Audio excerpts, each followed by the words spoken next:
Rain poured like shattered glass that night. A silver Rolls-Royce lay crushed against the guardrail, flames licking its hood. And there, through the smoke, a man ran barefoot across the slick asphalt, holding a trembling little boy in one arm and smashing the car window with the other. That man wasn't a firefighter. He wasn't a cop. He was just a single dad, trying to get home after a long day of repairing cars. But that night, fate didn't just change the life of the billionaire trapped inside. It changed his life too, though he never wanted the world to know. Ethan Cole was a mechanic, a single father, and a man who lived quietly in the corner of a noisy city. His hands were always stained with grease, his clothes smelled faintly of metal and gasoline, and his life revolved around one thing, his 6-year-old son Liam. Every night after work, Ethan would pick up Liam from his neighbor Mrs. Grant's house, stop by the corner diner for 2 slices of apple pie, and then read bedtime stories until Liam fell asleep. It wasn't a luxurious life, but it was peaceful.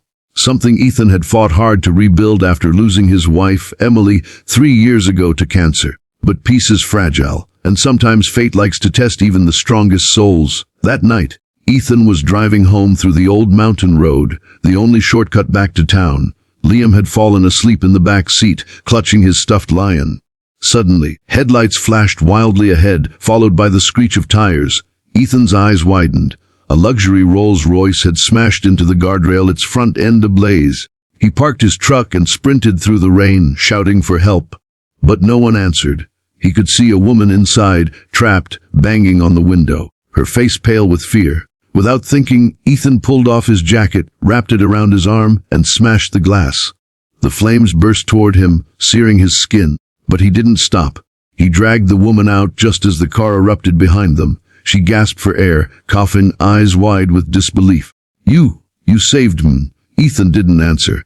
He was already checking her pulse, his hands trembling. The woman's driver lay unconscious a few feet away. Ethan ran to pull him to safety too. When the paramedics arrived 10 minutes later, the woman had already been wrapped in Ethan's jacket, her diamond bracelet glinting in the firelight.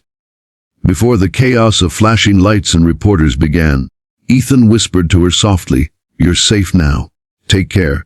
Then he picked up his son, walked back to his old pickup, and disappeared into the night. 3 days later, headlines blazed across the nation: mystery mechanic saves billionaire heiress, then vanishes. The woman Ethan saved was Isabella Drake, CEO of Drake Industries, one of the wealthiest women in the country. She had been on her way home from a late board meeting when her driver lost control on the rain-soaked road. Her assistants, the police, even her private security team tried to identify the man from roadside camera footage. But the angle was blurry. All they could tell was that he wore an old denim jacket and carried a child. For Isabella, the incident became an obsession. The world called him a hero. But to her, he was a ghost, someone who had risked everything for her, then vanished without wanting a single thank you. Meanwhile, Ethan's life returned to its quiet rhythm. Though his right arm was badly burned, he told no one. He just said he'd had a garage accident. Liam noticed. "Of course. Daddy, your arm hurts. Are you okay?" Ethan smiled through the pain. "I'm fine, champ. Just a little fire got jealous of your dad's speed." A few weeks later, a black car pulled up outside Ethan's small auto shop. From it stepped a woman in a white suit, elegant, powerful, and yet when she saw Ethan, her eyes softened. "You," she whispered. Ethan froze. It was her, the woman from that night. "I didn't mean for you to find me," Ethan said quietly, wiping his hands with a rag. "I was just doing what anyone would have done." "Anyone?" She smiled sadly. "I've lived long enough to know. Not everyone runs toward the fire." She insisted on thanking him properly, offered him a check, a job, even a new life. But Ethan refused everything. "I don't need money," he said. "Just keep doing good with what you have. That's more than enough." Isabella stood silent for a long time, watching the man who had risked his life for her without expecting anything in return. Finally, she asked softly, "Why did you walk away?"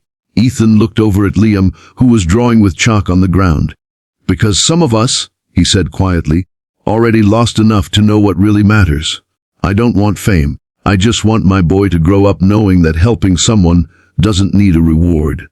Isabella's eyes glistened. She knelt beside Liam and handed him a small silver wrench keychain with her company logo. "For the son of the bravest man I've ever met," she said. As she drove away, Ethan stood by the door, the wind brushing through his hair, his son's laughter echoing behind him.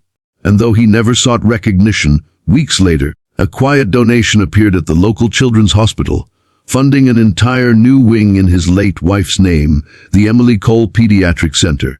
There was no signature, just a note for those who save lives and never ask for thanks. Ethan smiled when he saw it on the news. He didn't need to ask who sent it. Sometimes heroes don't wear badges, own mansions, or stand in spotlights. Sometimes they're just ordinary people, single parents, mechanics, teachers, who carry the fire of kindness in their hearts and walk quietly away after changing someone's life forever.